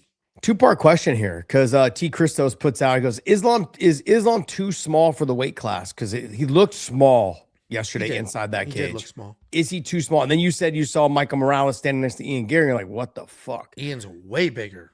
Or sorry, Michael's way bigger than Ian. And Ian was way bigger than Islam. Yeah, and Pratis is very similar to Ian. Tall, long, lanky, skinny, that kind of thing, right? Is he too small for the weight class? Just won. Not only did he win the belt, he just defended it. So no. Now, that answers it's like we saw the answer last night. No. Does it make his wins at welterweight more impressive? Because you saw the size of him versus the size of Ian, and you saw the size of him versus Morales and those guys. What do you think? Yeah, that's the good question, because what's funny is the general tone was Islam's not as good as we thought. He's lost his aura, all this. That was the general tone. And what's funny about that is this dude's up in weight. 15 pounds, not 10, 15. He's fighting huge people, and he's still winning. But because he didn't win this the same way that he beat Hanato Moicano, it's like, oh, he sucks now.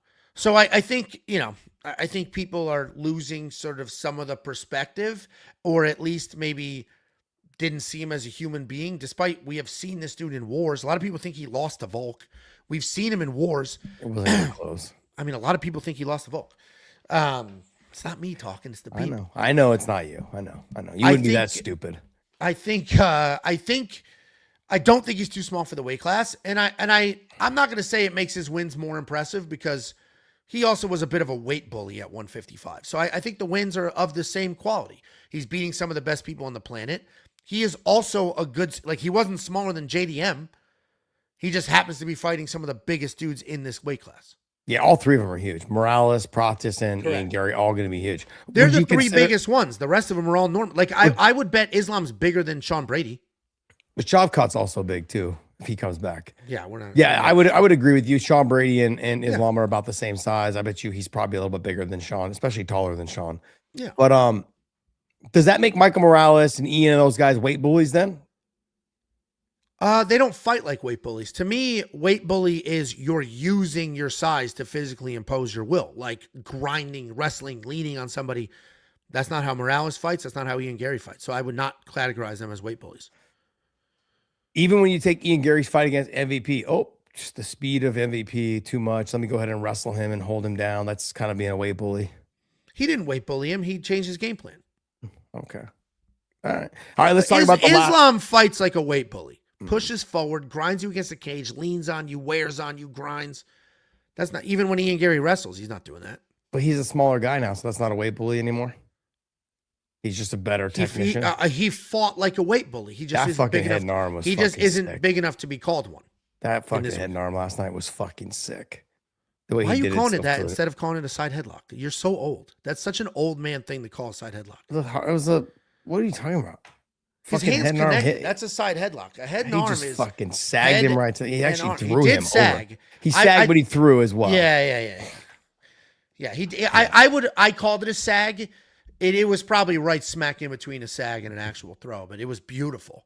All right, I want to hear you crash out one more time. Jeremiah Wells versus. Oh, I'm not going to crash out on that. There's no crash out there because Motobek didn't do anything wrong. Like, that's the difference. You watch Joel Alvarez do nothing, so you crash out. You watch Ramiz Brahimaj not have cardio, so you crash out. Motobek fought. He fought, and he got tagged, but we never thought he was a better striker. He got tagged, so he shot a takedown, and Jeremiah Wells, at 196 years old, somehow threw in the cleanest, fastest ninja choke we've ever seen. There was no time. It just immediate. It was all neck. He had that dude just absolutely slept almost immediately. Yeah, it was nasty. I mean, some of that seemed like it had to do with fatigue. I don't know if Orobai wasn't in great shape, but for the way he locked in that choke, there was really no defense. It was like, let me just actually. I think it was just literal speed. Because keep in mind, Orobai shot that takedown because he got cracked. Yeah. It wasn't a regular takedown. Like in the round before that, he shot a beautiful, like an old school George St. Pierre takedown where he shot the far leg, underhooked with the arm and just ran through it. Looked great. This was oh my God, I didn't like that. I'm going to shoot a takedown, and then got his neck snatched. Yeah. And good for him. He went out like a man. That dude was just you could have chalk outlined him. He was just hanging. And I was like, ref, dude, he's out. He's out. I was like, holy shit. And it was like he went unconscious fast too, which tells you he was tired. He had no idea that would it was like he had no idea that was coming. Yeah. Definitely great for Jeremiah. Like, he's the only Philly dude on the card. He opened up the card. They set him up to fail. The biggest underdog on the card. He went out there. He landed a couple clean shots early, but he was losing 2-0. Like, he was losing this fight. And then to pull that off, not quit on himself, that's just old man tough, and good for him. I know we talked about this a little bit. We're going to wrap it up probably on this. I know you've got family in town. You want to spend the rest of the day with them. You have softball tonight? 9:30 p.m., our last game of the regular season. We already clinched the playoff, so it's our last. This game determines if what our seeding. Yeah. I'm going to play this real quick, and this was what we talked about a little bit, Dana's comments about Ian Garry. Let me get this here. I think that Ian is a talented guy. If he had even an ounce of killer instinct in that 5th round, he had been beating him to the body. Islam's whole, I think, right side was beat up. His face was beat up. You don't come out and hug and shake hands. And that shit drives me fucking crazy when there's so much at stake. And there's also, a lot of mental, gamesmanship, whatever you want to call it in this game. You come out in that 5th round with a flying knee or something crazy and you try to finish the fight. I think that this is one of those fights that Ian will go back and watch and say, fuck. I think that Ian is a talented guy. Yeah. I mean, I agree. I don't necessarily agree with his whole take. Like, if he had an ounce of killer instinct, like, he could have done more for sure.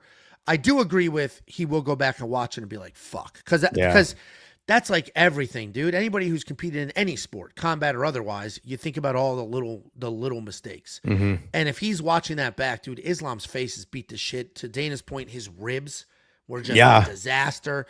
And like, I told you when the moments to me that Ian lost the fight is when he would fall to the hip, he would grab over the body, and when he didn't scoot his ass out immediately, that's when the full takedown happened. I think he'll watch that stuff back, and it's like, these adjustments are going to drive him nuts forever. But as cringy and unlikable as he is, he's not stupid. And I do think he goes back, makes adjustments, works his way. I think he gets another title shot. I think he earns it again. Like, Ian's good. When he lost to Shavkat, the dude, and again, he's cringy and unlikable. But when he lost to Shavkat, what's the next thing he did? Took a short notice fight against fucking Carlos Prates. Yeah. Like, he's not a pussy. Yeah, and I think that was that a 5-round fight, wasn't it? Yeah, it was a short notice main event. Yeah. Against one of the most dangerous guys in the division.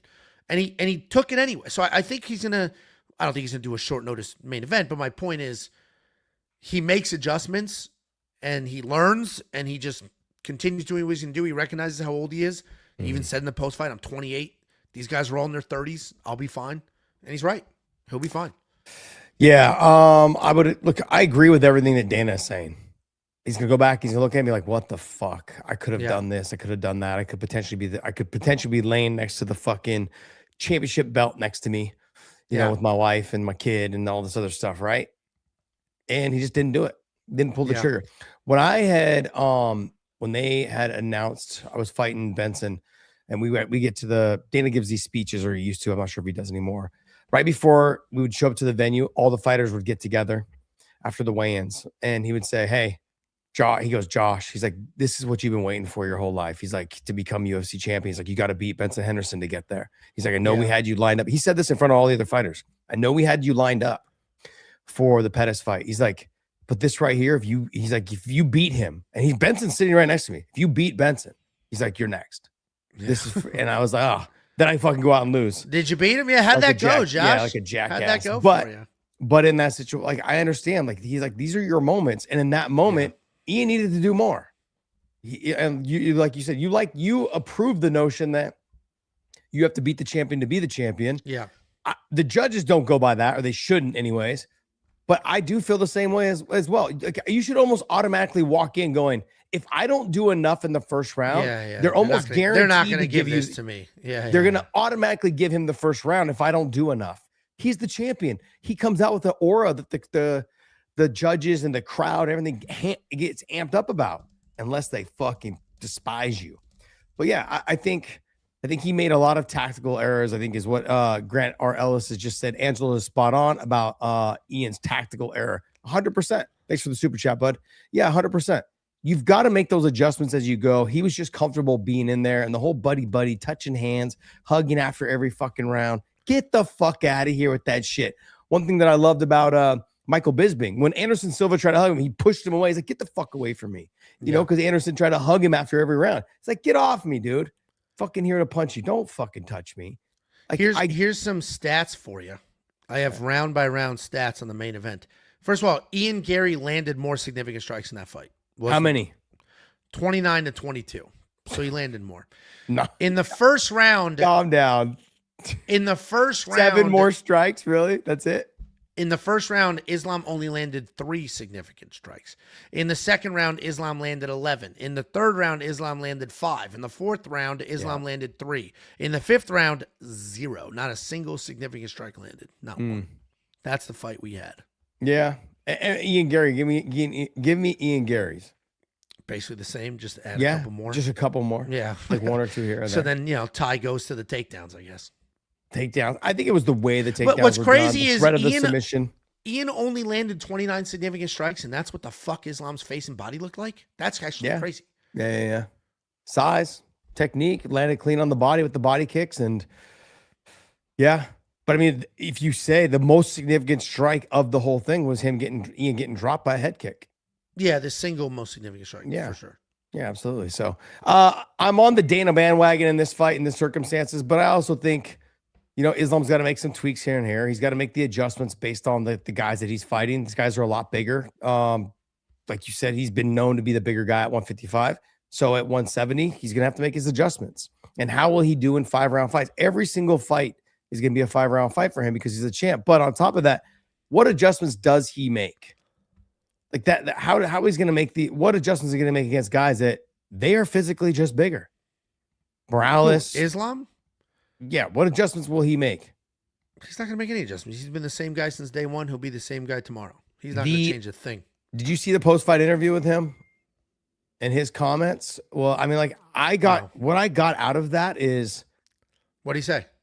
He basically just said, like, "Hey, I'm 34 years old. These guys are younger." Just something in his voice made me believe that he's going to fight once or twice. He has millions of dollars. He's wildly successful. He's considered one of the greatest fighters of all time.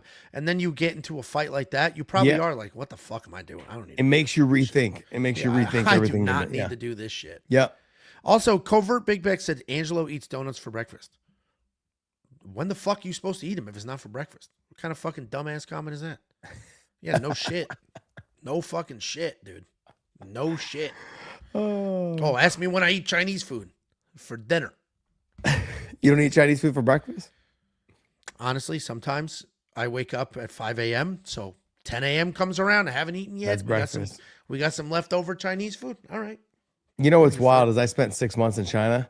filming some movies out. That's, two we movies don't out eat there. Chinese food. Yeah. No, they eat Chinese food in the fucking it's Chinese food all the time. It's Chinese food because you're in China. Oh, really? Oh, But- yeah. Okay. I was but like, you in- were about to get. I was okay. But in my mind, I'm like, you shouldn't be eating fried rice for breakfast. Why not? I don't The know. fuck's For me, wrong? Yeah. Why fried why rice for not? breakfast? It seems Really? a little heavy, but why not? It's a little heavy, yeah. All right, guys. Well, hey, we're gonna wrap it up on that. Hopefully, you guys enjoyed this. Big Angelo, thanks for joining today. Obviously, every Sunday we try to do these and the full recaps on the cards. Great time. Yeah, we had some great views today. I think we peaked at about 620, and then I think we dropped down to about 500. Consistently throughout the whole show. So, it's been fun. Hold on. Back to this fucking Muppet. Bro, who eats donuts for breakfast? Literally, ask me why donut shops close at noon. Why do they close at noon if it's not a breakfast food? This is the weirdest, like, I'm going to try to get Angelo thing I've ever seen. You're triggered, brother. They got you today, bro. They've been all over you today. I mean, I'm having fun with it. I'm having fun with it. If you react to it, they'll do it more. So I react, they do it more. You get your views. The live chat goes crazy. You're welcome, Josh. T. Christos, they 100% are eating fucking fried rice every day. I was there for fucking 6 months on a studio set. He's married to a China woman. I'm married to a Chinese Go woman. get her. Go wake her ass up. Show them. They go get her. fucking eat fried rice every fucking day there. Go get her. They need to see. Go prove to them you married a Chinese. We don't eat fried rice for breakfast, though. I don't allow that shit. But I have put fried rice in my eggs before. Mixed in, yeah. That texture sounds fucking terrible. It's actually not bad. That does not sound like a good texture. It's not bad. It's not bad. Anything else, buddy? Is there anything else going on? What's Oh, I have to announce. Hey, tomorrow, RDR, Roman Delidze, their interviews drop open to the public. So we had it open to the members only. So if you haven't joined our membership, do that. Also go to wewantpicks.com/offer. wewantpicks.com/offer. Check it out. I know you guys got brutalized last night, but for 13 straight weeks, they crushed it. You guys fucking more crushed it. than that. The safety parlay hit for 13 straight events. But dude, we were up 80. Anybody who knows betting knows like units and how you talking units. We were up 82 units in 70 since the White House card. 82 units, which means even after last night, we're up over 60 something units. Like, wow, it's been an unbelievable run. Sometimes you just get those cards. What goes up must come down. Absolutely. But you guys go to wewantpicks.com/offer. Use the promo code. What's the promo code again? Yours? Yeah. Is it and still? Is it on your shirt? Yeah, it is and still. There it is. There it is right there. He said, is it on your shirt? Yes, it should be is. Punk. It's It dumb should that be you went Punk. with and still, yeah. We could change it if you want. You want to change it? Nah, too late. Too late. It's already too late. But what I like to do is I like to jump on the app and I like to see Sam Bett's picks because he's always Bet right. Sam was this close Sam. to making money last night. He was right there. Just didn't do this it. close. Yeah, He has a tough card though. Tough card. Bet Sam's up like 80 something units on the year. Something absurd. Jeez. That's Yeah, no, that was a tough card because, and again, where people failed last night wasn't necessarily like the picks or betting on individuals because people were like, oh, the dogs. It was chasing props is where people really failed. Chasing props in the main event, chasing props in the co-main event. That's when people sort of, trying to find more value. That's where they got cooked. Yeah, Chase. I would have put Islam to win by submission, and I would have put Gary to win by decision. That's what I would have put. I don't bet on my friends, so that the didn't main work. event, I was pretty certain Islam would win a decision. I was like, this is going to look like the JDM fight. Co-main, I got a little scared on, but overall, what I don't obviously I bet on fights, but I to have some fun, a couple $100, nothing crazy. It's not going to make or break anything. And I hate when you're disappointed you lost some bets, so it clouds the event. I thought that was a good card. I thought it was fun. I thought it was, the massive upsets actually make for a wildly entertaining fight card. I thought it was good. I genuinely enjoyed that event last night. Yeah, the problem I think that most people have is that when they're looking at it from the outside, the earlier card was good. The co-main and main weren't great. Like in terms of entertainment it had value. some tense moments, but I agree. The pacing wasn't. So, and look, you could have a total shitty card, but if the main event fucking is a barn burner, they're like, oh, it was a great card. No, the main event was, but we only look at the last two fights. Yeah. especially if they're both title fights. Cobra. Let's see. Here we go. Cobra. Cover. Don't engage the dumbass. No, he's Leave asking him you. alone. He's asking what's He's a not safety asking, parlay? stupid. That's to try to get me riled up. He's like a weirdo obsessed with me. Like he just nonstop. It actually is insane how polarizing just talking about your favorite sport could be. You think that's JT Lines? You think that's JT Lines right there? You think that's Jacob right there just talking shit? No, Jacob's much more clever than that. I promise you. Jacob's like actually clever with his insight. How did he do it? How was the show last night? He hasn't streamed in like 2 months because his eyes are fucked, dude. They're fucked. Still? He can't go outside. So he got an eye infection, and so then like the first eye doctor was like, "You're fine, go home." So then he did that. Then it got so bad he needed steroids, so they gave him steroids for his eyes. And then the next eye doctor was like, "You can wear your contacts again." So he wore his contacts, which he shouldn't have done. Then they gave him more steroids. So now all of that is gone, but all of the steroids have given him like permanent dry eye damage. And his eyes are so dry that if he goes outside, it's like painful. And he has to put drops in them like every 4 hours. He's waking up at 1 o'clock in the morning to put drops in his eyes to try to get them back to where they were. And it's out of nowhere. He just woke up one day like, my eyes are fucked. And so he streamed Contender Series because it's only 2 hours. He hasn't been able to actually like sit down and stream a full fight card. Why can't he just put fucking eye drops in while he's filming? Because then they start to burn. Like it gets painful. It's like, That just sucks. talking about it's making my eyes blink. Yeah. No, it does suck because it's, that your vision. Jesus. I went to Cage Fury on Friday night. Met Diego what? Fajeda. Huh? You went to what? Cage Fury? Oh, in Dallas? Yeah. Oh, sorry, not was Fury. No, is it Cage Fury? Fury Fights. I think Fury is grappling, isn't it? I think it's Cage Fury. Cage Fury, yeah. So Cage Fury in down at the Gillies. Have you been to Gillies? Never been to Gillies? Yeah, it's past the 121. I don't go past IKEA. Yeah, that's the line. I don't go past IKEA. Yeah, I only trained with you that one day because you took a left at IKEA, so I'm not technically going past it. Well, that's where that venue is, right? Where Peak Fighting has their events and stuff.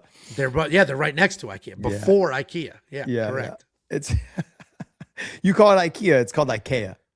No, the fuck it isn't. Yeah, it is. Absolutely not. I think it's a Swedish or Norwegian brand. It's definitely Swedish, but it's Swedish, but yeah, it's called IKEA. No, Yeah, it's not. it's called IKEA. You guys correct him. All right, guys. Hey, we're gonna leave you guys, and I want to thank you guys so much for tuning in. You guys were great today. I love that you guys were busting Angelo's balls. If you guys haven't signed up yet, go to our Win In YouTube channel. Sign up to become a member. You guys get extra privileges. I do interviews with members once or twice a month, and those get posted up onto our channel. We just did one with Alejandro Gutierrez. That dropped on Friday right before the numbered event. I will try and get him in before the numbered event so we can have a little bit more content on there the week of the actual numbered event. So it's always fun to get fans' opinions on fighters right before it happens so I can go back and see, you don't know shit. See, you don't know this. And Angelo had a rough weekend. So, but go to WeWantPicks.com/offer. We don't celebrate other people's promo losses, code. Josh. Small dick energy. I'm not celebrating. No, small dick energy. I'm not celebrating. I'm pointing out That's the what you're fact. going to put out into the universe, Josh. I'm putting out the facts. 9:30 tonight, Angelo's going to be hitting some softballs. By the way, Josh came to my softball game last week, and at first I was like, "Oh, that was nice of him," and then I realized if I had struck out, that video would have been on Twitter in 2 fucking seconds. Instead, I hit a walk-off, win the game for our team.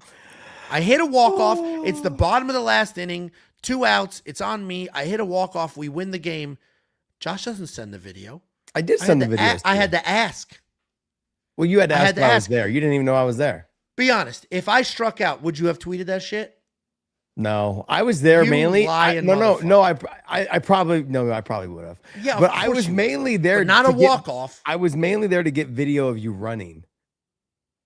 That's and what I'm faster than you thought, aren't I? No, not really. You're very clunky. It's.